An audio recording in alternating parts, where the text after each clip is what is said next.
ദായിൽ furniture and interior, Poozhinkunnu, Alathiyur.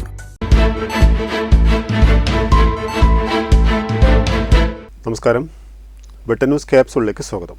Pawan gold Tirur.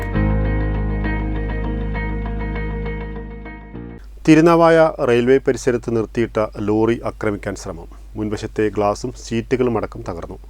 മംഗലം പുല്ലൂണി സ്വദേശി സമീറിന്റെ ഉടമസ്ഥതയിലുള്ള ലോറിക്ക് നേരെയാണ് ഇന്നലെ രാത്രിയോടെ ആക്രമമുണ്ടായത്. തിരുനാവായ റെയിൽവേ റോട്ടിലെ ഗുഡ്സ് യാർഡിൽ സർവീസ് ചെയ്യുന്ന ലോറിക്ക് നേരെയാണ് ആക്രമമുണ്ടായത്.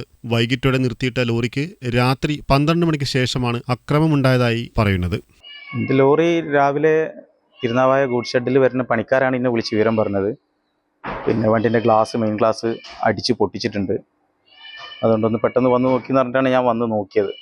വന്ന് നോക്കുമ്പോൾ അത് മെയിൻ ഗ്ലാസ് മറ്റേ കമ്പിയേറ്റ് അടിച്ച് പൊട്ടിച്ചതല്ല, വലിയ വെയിറ്റുള്ള ഒരു കരിങ്കല്ലെടുത്തിട്ട് ബോണ്ടിൻ്റെ മേലെ കയറി പിന്നെ വണ്ടിൻ്റെ ഉള്ളിൽ കിട്ടതാണ്.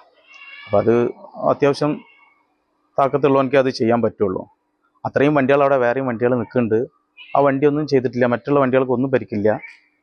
ഇത് ഒരു ടാർഗറ്റ് ചെയ്തിട്ട് ചെയ്ത പോലെ ആയിട്ടാണ് എനിക്ക് തോന്നുന്നത്. കാരണം അത്രയും വലിയൊരു കല്ലെടുത്തിട്ടാണ് എറിഞ്ഞിട്ടുള്ളത്. ഗ്ലാസ് പൊട്ടിയിട്ടുണ്ട്, ഗ്ലാസ് ഫ്രെയിം പണിയായിട്ടുണ്ട്, വണ്ടിക്ക് കൂടുതൽ കേടുപാടുകൾ സംഭവിച്ചിട്ടുണ്ട്. പരാതി കൊടുത്തിട്ടുണ്ട് സ്റ്റേഷനിൽ, രേഖാമൂലം പരാതി കൊടുത്തിട്ടുണ്ട്. അതെ, മുമ്പ് ഡീസൽ പോണ പ്രശ്നങ്ങളൊക്കെ ഉണ്ടായിരുന്നു. അത് പിന്നെ കുറേ കാലത്തിന് ശേഷം പിന്നെ ഉണ്ടായിട്ടില്ല. ബാറ്ററി കളവ് പോണൊക്കെ ഉണ്ടായിരുന്നു. പക്ഷേ ഇതങ്ങനെയല്ല. ഇത് കക്കുക എന്നുള്ള ഉദ്ദേശത്തോടെ വന്നതല്ല. ഇതൊരു അക്രമ ഇതിൽ വന്നു തന്നെയാണ്. കാരണം ആ കരിങ്കല്ല് കണ്ടാൽ അറിയാം, നല്ല വെയിറ്റുള്ള കല്ലാണ്, അതെടുത്തിട്ടാണ് എറിഞ്ഞിട്ടുള്ളത്. ഭാരമേറിയ കല്ല് ഉപയോഗിച്ചാണ് മുൻവശത്തെ ഗ്ലാസ് തകർത്തത്. സീറ്റുകൾക്കും കേടുപാടുകൾ സംഭവിച്ചിട്ടുണ്ട്. സംഭവത്തിൽ ലോറിയുടമ സമീർ തിരൂർ പോലീസിൽ പരാതി നൽകി. വെട്ടൻ ന്യൂസ് തിരുനാവായ. എന്റെ ഇഷ്ടങ്ങൾ എന്റെ ഫാമിലിക്ക് അറിയാം. Family wedding centre.